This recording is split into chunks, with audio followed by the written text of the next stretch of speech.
বন্ধুরা, পুষ্প রান্নাঘরে তোমাদের সবাইকে স্বাগতম। আজকে চলে এসেছি তোমাদের কাছে কাঠের উনুনের রান্না নিয়ে। আমি এদিকে মাছ রান্না করব। ফোড়ন দিয়ে দেবো আমি জিরে, তেজপাতা, শুকনো লঙ্কা। একদম শর্টকাটে রান্না করব। ফোড়নটা আমার হয়ে এসছে, আমি জল দিয়ে দেবো। তোমরা কেউ খেয়েছো এইভাবে রান্না?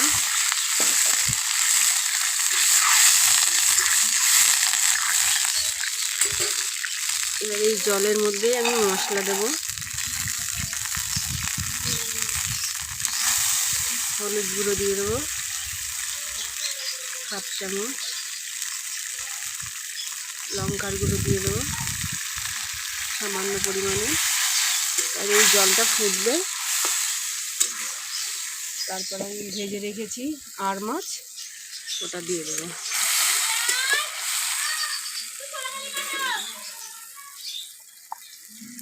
স্বাদ মতো লবণ দিয়ে দেবো।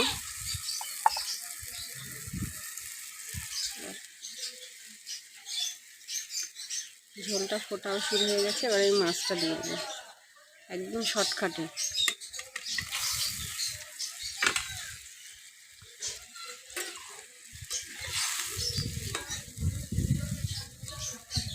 মাছটা দিয়ে আমি খানিকক্ষণ ফুটিয়ে নেব, তোমরা দেখতে থাকো। ঝোলটা আমার হয়ে এসছে। এখন আমি 1 চামচ ভাজা জিরের গুঁড়ো দিয়ে দেবো,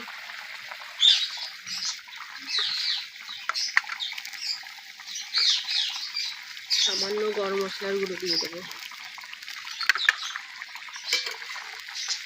ভালো করে একটু নাড়িয়ে নামিয়ে দেবো। তোমাদের যদি ভালো লেগে থাকে তাহলে তোমরা এইভাবে করে খাবে। দেখো আগুন জ্বলছে কি সুন্দর। এবার আমি নামিয়ে নেব। আর যদি ভালো লেগে থাকে তাহলে কমেন্টে জানিয়ে তোমরা দেখতে থাকো। আমার আর মাছের তেল ঝাল, দেখো বন্ধুরা কি সুন্দর কালার এসেছে। তোমাদের যদি ভালো লেগে থাকে তাহলে তোমরা প্লিজ কমেন্টে জানিও। কমেন্ট করো, শেয়ার করো, সাবস্ক্রাইব করো। আজকের মতো টাটা।